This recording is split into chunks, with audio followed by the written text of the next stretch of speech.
14वें श्लोक में भगवान ने ये बताया कि मेरी शरण होने वाले सभी माया से तर जाते हैं, अतः सबके सब प्राणी मेरे शरण क्यों नहीं होते। इसका कारण भगवान 7वें अध्याय के 15वें श्लोक में बताते हैं।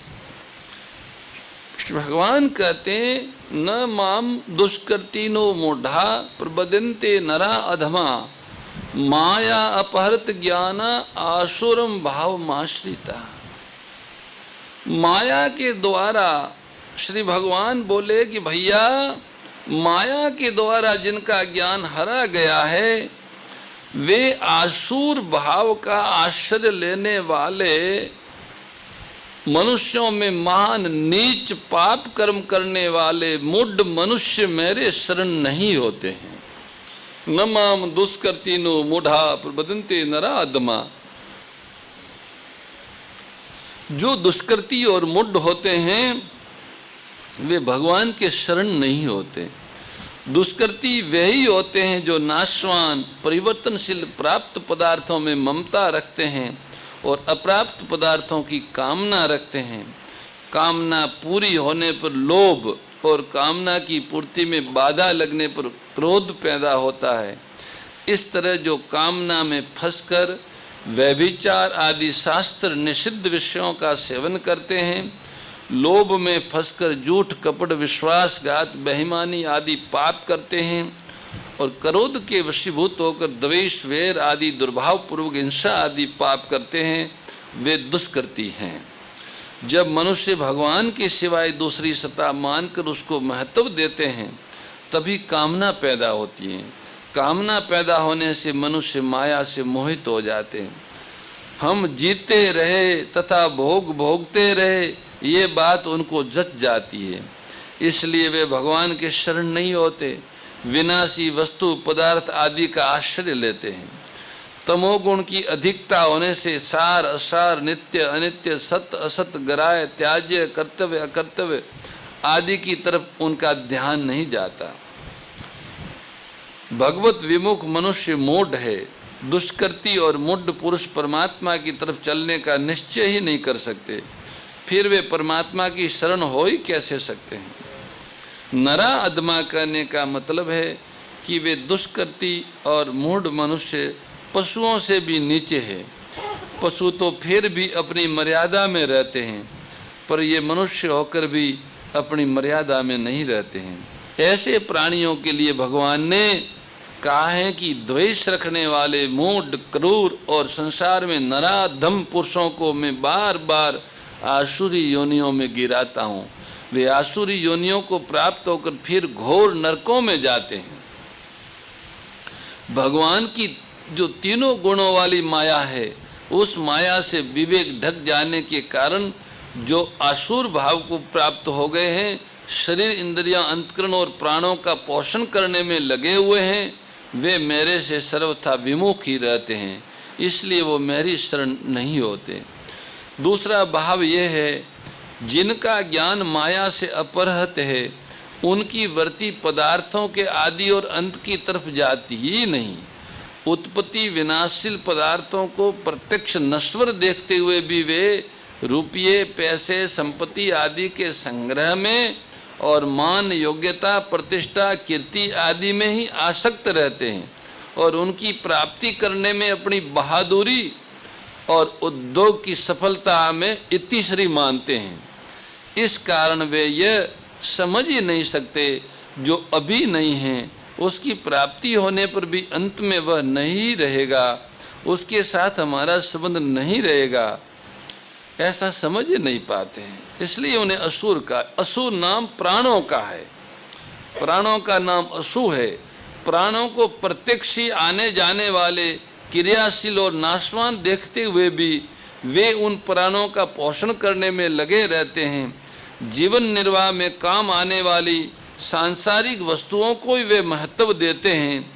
उन वस्तुओं से भी बढ़कर वे रुपये पैसों को महत्व देते हैं जो कि स्वयं काम में नहीं आते, प्रत्युत वस्तुओं के द्वारा काम में आते हैं। वे केवल रुपयों को ही आदर नहीं देते, उनकी संख्या को बहुत आदर देते हैं रुपयों की संख्या अभिमान को बढ़ाने में काम आती है और अभिमान संपूर्ण आसुरी संपत्ति का आधार है और संपूर्ण दुखों एवं पापों का कारण है। संस्कृत मूल सूल प्रदनाना सकल शोकदायक अभिमाना। ऐसे अभिमान को लेकर ही जो अपने को मुख्य मानते हैं वे आसुर भाव को प्राप्त होते हैं। यहाँ इस श्लोक में भगवान ने ये कहा है कि दुष्कृति मनुष्य मेरे शरण नहीं हो सकते, और 90वें अध्याय के 30वें श्लोक में कहा है कि सुदुराचारी मनुष्य भी अगर अनन्य भाव से मेरा भजन करता है तो बहुत जल्दी धर्मात्मा हो जाता है तथा निरंतर रहने वाली शांति को प्राप्त हो जाता है। ये कैसे? इसका समाधान यहाँ तो कहते हैं कि दुष्कृति भगवान की मेरी शरणे नहीं हो सकता, और वहाँ कह रहे थे कि भयंकर से भयंकर दुराचारी मनुष्य भी अनन्य भाव से मेरा भजन करता है तो क्षिप्रम भवति धर्मात्मा, धर्मात्मा हो जाता है। तो ये कैसे हो सकता है? इसका समाधान में अपि चेत पद से आए, जिनका अर्थ होता है दुराचारी की प्रवृत्ति परमात्मा की तरफ स्वाभाविक नहीं होती, परंतु अगर वह भगवान के शरण हो जाए तो उसके लिए भगवान की तरफ से मना नहीं है। भगवान की तरफ से किसी भी जीव के लिए किंचन मात्र भी बाधा नहीं है, क्योंकि भगवान प्राणी मात्र के लिए सम है। उनका किसी भी प्राणी में राग द्वेष नहीं होता है। दुराचारी से दुराचारी मनुष्य भी भगवान के द्वेष का विषय नहीं है। सब प्राणियों पर भगवान का प्यार और कृपा समान है। वास्तव में दुराचारी अधिक दया का पात्र है। अत्यधिक दया का पात्र दुराचारी है, उसी को तरना बहुत जरूरी है, कारण कि वह अपना ही महान अहित कर रहा है, भगवान का कुछ भी नहीं बिगाड़ रहा है। इसलिए कारणवशात कोई आफत आ जाए, बड़ा भारी संकट आ जाए और उसका कोई सहारा न रहे तो वह भगवान को पुकार उठेगा। ऐसे ही किसी संत को उसने दुख दिया और संत के हृदय में कृपा आ जाए तो संत की कृपा से वह भगवान में लग जाए, अथवा किसी ऐसे स्थान में चला जाए जहाँ अच्छे अच्छे बड़े बड़े विलक्षण दयालु महात्मा रह चुके हैं और उनके प्रभाव से उसका भाव बदल जाए, अथवा किसी कारणवशात उसका कोई पुराना विलक्षण पुण्य उदय हो जाए तो वो अचानक चेत सकता है और भगवान के शरण हो सकता है। ऐसा पापी पुरुष अगर भगवान में लगता है तो फिर बड़ी दृढ़ता से लगता है, कारण कि उसके भीतर कोई अच्छाई नहीं होती, इसलिए उसमें अच्छेपन का अभिमान नहीं होता है। जिसमें अच्छेपन का अभिमान नहीं होता है वो बड़ी तीव्रता से भगवान में लगता है। तात्पर्य हुआ कि संपूर्ण प्राणियों में भगवान की व्यापकता और कृपा समान है।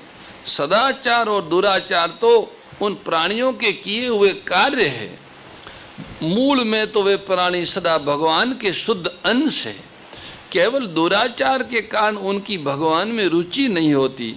अगर किसी कारणवशात रुचि हो जाए तो भगवान उनके किए हुए दुष्कर्मों को न देखकर उनको स्वीकार कर लेते हैं। ये भगवान की महिमा है।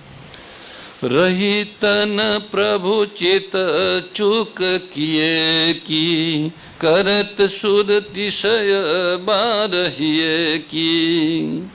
जैसे माँ का हृदय अपने संबंध से बालकों पर समान ही रहता है, उनके सदाचार दुराचार से उनके प्रति माँ का व्यवहार तो विषम होता है पर हृदय में विषम नहीं होता। कुपुत्रो जायते कवचिदपि को माता न भवती।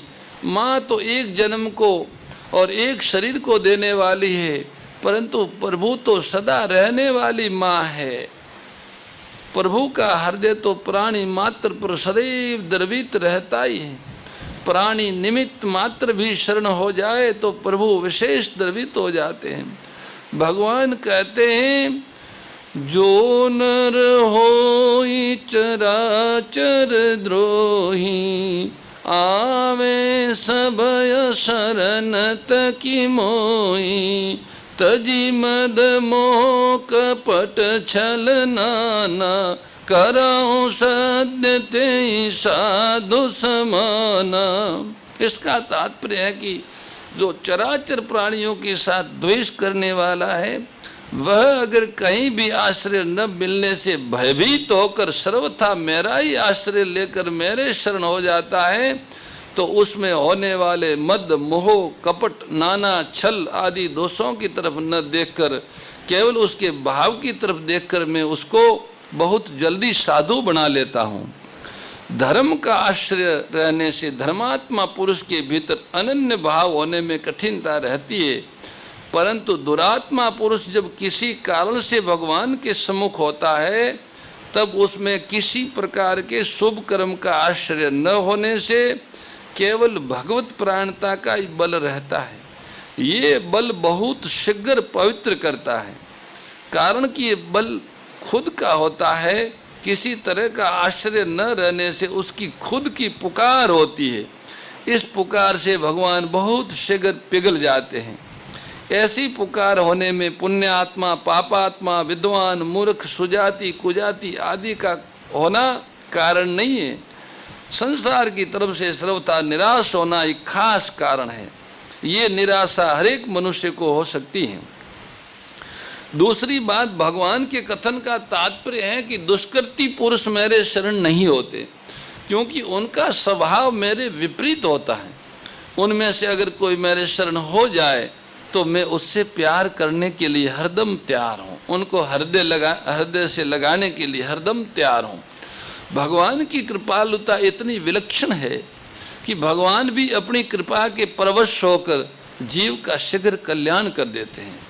अतः यहाँ के और वहाँ के प्रसंग में विरुद्ध नहीं है। 7वें और 9वें अध्याय के प्रसंग में कोई विरुद्ध नहीं है, उसमें भगवान की कृपालुता ही प्रकट होती है। सुकृति और दुष्कृति, यहाँ दुष्कृति न कहकर बहुवचन भगवान ने दिया है। ये अनेक प्रकार के दुष्कर्मों का वाचक है। सुकृति और दुष्कृति का होना उनकी क्रियाओं पर निर्भर नहीं है, भगवान के सम्मुख और विमुख होने पर निर्भर है। जो भगवान के सम्मुख है वह सुकृति है, और जो भगवान से विमुख है वह दुष्कृति है। भगवान के सम्मुख होने का जैसा महात्म्य है, वैसा महात्म्य सकाम भावपूर्वक किए गए यज्ञ, दान, तप, तीर्थ, व्रत आदि शुभ कर्मों का नहीं है। यद्यपि यज्ञ, दान, तप आदि क्रियाएं भी पवित्र हैं, पर जो अपने को सर्वथा अयोग्य समझकर और अपने में किसी तरह की पवित्रता न देखकर आर्त भाव से भगवान के सम्मुख रो पड़ता है, उसकी पवित्रता भगवत कृपा से बहुत जल्दी होती है। भगवत कृपा से होने वाली पवित्रता अनेक जन्मों में किए हुए शुभ कर्मों की अपेक्षा बहुत ही विलक्षण होती है। इसी तरह से शुभ कर्म करने वाले सुकृति भी शुभ कर्मों का आश्रय छोड़कर भगवान को पुकार उठते हैं, तो उनका भी शुभ कर्मों का आश्रय न रहकर एक भगवान का आश्रय हो जाता है। केवल भगवान का आश्रय होने के कारण वे भी भगवान के प्यारे भक्त हो जाते हैं। एक कर्ती होती है और एक भाव होता है। कर्ती में बाहर की क्रिया होती है और भाव भीतर में होता है। भाव के पीछे उद्देश्य होता है और उद्देश्य के पीछे भगवान की तरफ अनन्यता होती है। वह अनन्यता कर्त्यों और भावों से बहुत विलक्षण होती है, क्योंकि वह स्वयं की होती है। उस अनन्यता के सामने कोई दुराचार टिक नहीं सकता। वह अनन्यता दुराचारी से दुराचारी पुरुष को भी बहुत जल्दी पवित्र कर देती है। वास्तव में ये जीव परमात्मा का अंश होने से पवित्र तो है ही, केवल दुर्भावों और दुराचारों के कारण उसमें अपवित्रता आती है। जैसे ही दुर्भाव और दुराचारों का त्याग करके भगवान के सम्मुख होता है, तो अपवित्रता समाप्त हो जाती है और पवित्रता प्रकट हो जाती है। जो मनुष्य भगवान का आश्रय नहीं लेते, वे आसुरी, राक्षसी और मोहनी प्रकृति का आश्रय लेने वाले होते हैं। उनकी दृष्टि संसार को छोड़कर दूसरी तरफ जाती ही नहीं। उनकी दृष्टि में भगवान की सत्ता है ही नहीं। फिर भगवान की शरण लेने का प्रश्न ही नहीं उठता। भोग भोगना और संग्रह करना ही उनका अंतिम लक्ष्य है। काम उपभोग परमा एतावदित निश्चिता। उनका ज्ञान माया के द्वारा अपहृत होने से वे माया के वश में होते हैं। माया के वश में होने से वे माया को तर नहीं सकते हैं। माया अपहृत ज्ञान। इस पद का तात्पर्य है कि माया के कारण उन मनुष्यों की विवेक शक्ति तिरस्कृत हो गई है, ढक गई है। वे मनुष्य माया में ही रचे पचे रहते हैं। भोग भोगने और संग्रह करने, शरीर को सजाने, मकान की सजावट करने आदि में लगे रहते हैं।